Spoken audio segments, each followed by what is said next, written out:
Thanks a lot, Last Count Corla. What we've seen over the last number of months is complete chaos at Dublin Airport. We've seen on the 29th of May over 1,000 passengers miss their flights. And that chaos flows directly from the actions of the management of DAA 2 years ago. They chose to slash staff numbers, drive wages and conditions down, taking advantage of the pandemic to drive through a shock doctrine. That's what they did. We have been warning about this from the moment that it happened, but the Minister for Transport, Eamon Ryan, would not listen. The Minister knew that DAA was using the pandemic while receiving huge amounts of money in public funding during the pandemic. They were using the pandemic as an excuse to cut directly employed, unionised workers and replace them with workers on low wages and poor contracts into the future. And the government allowed the DAA to get away with it. When the DAA announced plans to sack hundreds of workers, I spoke out multiple times in the Dáil about it, warning that it would be disastrous. I was talking to multiple workers in the DAA who told me that it would be a disaster, and they also told me of the terror tactics that were being pursued by the company to drive people out. Real fear was put into workers, telling them that they had the option of voluntary severance, a career break of up to 5 years or reduced hours, or alternatively remaining in their job and agreeing so-called new ways of working, which involved big changes in terms of contracts, big changes in terms of their roles, and threat of reductions of pay of up to 60%. It was clear at the time, and we warned, that these workers would be needed again in the future. But DAA was focused, being run on a commercial basis, being run by a guy on close to €400,000, including pension entitlements. They were focused on getting rid of unionised workers, directly employed workers, and replacing them with contracted agency staff in the future with lower wages and conditions. In terms of security workers, they got rid of 248 workers out of a total pre-pandemic search and security workforce of 858. So close to a quarter of the total workforce. And that's why we're in the crisis that we're in now in terms of the massive queues. You can look at the crises that we've got in terms of cleaning the airport, which are a consequence of a similar approach. Then DAA has been advertising to hire new security staff. They must be available 40 hours a week, but are only guaranteed 20 hours a week, and with salaries of €14.14 an hour for a weekly salary on 20 hours of just €283. They haven't been able to get the staff on that basis, and the result is the disaster that we have seen. But the answer now by the government is to send in the army.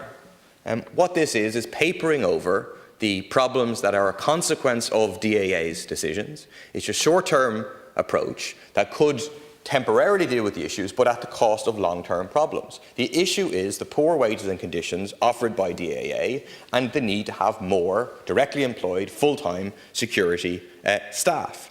In effect, it's a further attack on workers. A government that stood by and let DAA put profit before workers and the efficient operation of the airport is now planning to compound that attack by allowing the army to do that work that directly employed workers had done before being made effectively redundant. It is, of course, ironic that the government's response to problems caused by low pay and poor conditions is to bring in other workers on low pay and poor conditions. 85% of Irish Defence Forces personnel earn less than the average industrial wage. It adds insult to injury. I welcome the reports that security staff at Dublin Airport are warning that they will resist attempts to use the army at the airport and offer them our full support. Minister. I welcome the opportunity to update the House on this topic this morning. As members are aware, Government last week supported a request for members of the Defence Forces to undergo appropriate training and certification to enable them to be on standby to assist the DAA with security activities at Dublin Airport if required over the coming peak summer weeks. Putting this emergency contingency measure in place does not mean that members of the Defence Forces will automatically be deployed to the airport. Instead, they will be ready for deployment if required by the DAA. This decision comes on foot of a proposal from the DAA for the potential deployment of the Defence Forces as a prudent step, primarily because of the risk of the resurgence of COVID-19 that could have on its staff and the operations at this exceptionally busy time. During the last Omicron wave in early 2022, more than 1 in 4 Dublin Airport security staff were absent. Given the high numbers going through the airport every day, any reoccurrence of such high absence levels could have a significant impact on the airport's continued ability to process passengers through security. The programme for government acknowledges the value of aviation in supporting economic development, international connectivity and tourism via our airports. Given this, government is committed to do what is necessary to ensure that flights do not need to be cancelled at Dublin Airport, and as has been the case in other European airports, and that passengers have the assurance that they will not miss their holidays or other travel arrangements where they arrive at the airport within the advised timeframes. On foot of the government decision, the Defence Forces will be available on standby from this week for a defined period over the peak summer period. This is a short-term emergency-related contingency measure to protect passengers' travel arrangements, as well as to avoid reputational damage to Ireland's aviation sector. Training and certification of the Defence Forces will be appropriate to the assigned aviation security tasks that will take account of the existing training and skills of Defence Force personnel. If deployed, members of the Defence Forces will be involved in specific non-public facing roles, relieving DAA staff for security and screening duties in the main terminals. In the event of significant staff shortages due to COVID-19, it's envisaged that the Defence Forces personnel could be deployed to operate the external gate posts into the security restricted area of Dublin Airport, thereby potentially freeing up approximately 100 staff who could then be deployed in the main terminals. The exact numbers of Defence Forces personnel who will be trained and available to undertake these roles is being finalised and is expected to be about 130 personnel. As this is purely a contingency measure, while the Defence Forces will be on standby, they will only actually be deployed to Dublin Airport if requested by the DAA, and in the scenario where there is a significant deterioration in passenger queuing times, with a risk of large numbers of passengers missing their flights. With regard to longer-term security resourcing at Dublin Airport, I would like to reassure members that this emergency measure will not take away from DAA's plans for the recruitment and training of additional security staff. The DAA are continuing in this regard with the expectation that optimal staffing levels will be in place by August. The DAA have advised that by that time 480 new security staff will have commenced employment at the airport since October 2021. As a precautionary measure, particularly in the context of the ongoing uncertainty around COVID-19 on the availability of staff, this level of resourcing includes additional staff over and above the 2019 staffing levels. Passenger numbers at Dublin Airport are now at over 90% of 2019 levels, and it's expected that approximately 50,000 people will travel through Dublin Airport every day over the coming peak period. DAA's ongoing recruitment campaign, supported by this emergency contingency measure, will ensure that passengers can travel safely through Dublin Airport over the busy summer period ahead. Thanks. I wonder, has the government learned any lessons from this situation? Does the government acknowledge that it was a mistake not to oppose DAA, slashing terms and conditions, slashing the number of workers, and using the pandemic in the way that they did? Does the government investigate why we have this shortage of staff? Why is it that DAA can't recruit the security staff that they need to have? And therefore, why do you think that they're going to be able to have 480 new security staff? The answer seems to me, and from talking to workers, is very simple, because you're going to find it very difficult to recruit workers with a promise of you have to be available to work for up to 40 hours a week, but you may only get 20 hours a week on €14 an hour, because you can't make a life on that basis. You can't commit to pay a mortgage, you can't commit to pay childcare, particularly in the context of the cost of living crisis. That is not an attractive prospect for workers.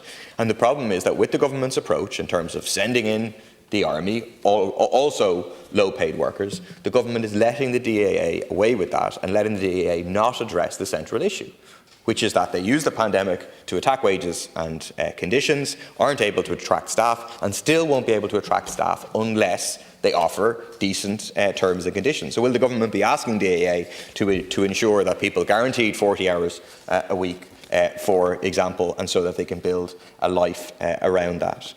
Will you be asking the DAA to restore decent pay and conditions? Will you be opposing the attempts, which or DAA, but we also hear news in terms of Aer Lingus at the moment, plans to freeze workers' pay for 5 years. That, like right throughout the aviation industry, we saw attempts to use the pandemic to undermine terms and conditions, and that has negatively been affecting not just the workers, but society at large, with everybody who was attempting to go on holidays and so on. Thanks. Thank you, Deputy. In relation to pay and conditions, these are matters for DAA to deal directly with trade unions. And I think when you look at what the CEO said to the Joint Oireachtas Committee for Transport a number of weeks ago in relation to, I suppose, the projections around aviation passenger numbers, if he knew then what he knows now in relation to the pick-up in relation to passenger travel, he would have made different decisions. But I want to just say that since the removal of COVID-19 related travel restrictions in March 2022, there's been a significant recovery in aviation passenger numbers throughout Europe. Between January and June of this year, passenger numbers at Dublin Airport have increased from about 200,000 per week to almost 650,000 per week, which represents a 220% increase in passenger traffic over the course of 5 months. As of last week, the airport was processing almost 90% of 2019 passenger levels, and while welcome, the pace of recovery has proven to be extremely challenging operationally for the aviation industry. Industry forecasts had predicted that this level of recovery would not occur until 2024 and 2025. However, I would like to reiterate that Government is committed to doing what is necessary to ensure that passengers' expectations are met over the coming weeks and that passengers do not miss flights due to security queues at Dublin Airport. As part of the planning of any potential deployment of the service the deployment of the Defence Forces, a service-level agreement will be agreed between the Department of Defence and the DAA, and the envisaged remit is for non-public facing security gate duties to free up approximately 100 existing DAA personnel for a proposed 6-week timeframe. The DAA will pay the Department of Defence the entire and related costs of service provision, including salary costs, training, certification and management costs, and the costs associated with having the Defence Forces personnel on standby. Also, I'd like to assure deputies that the full details of this agreement are currently being worked out between the Department of Defence, the Defence Forces and the DAA.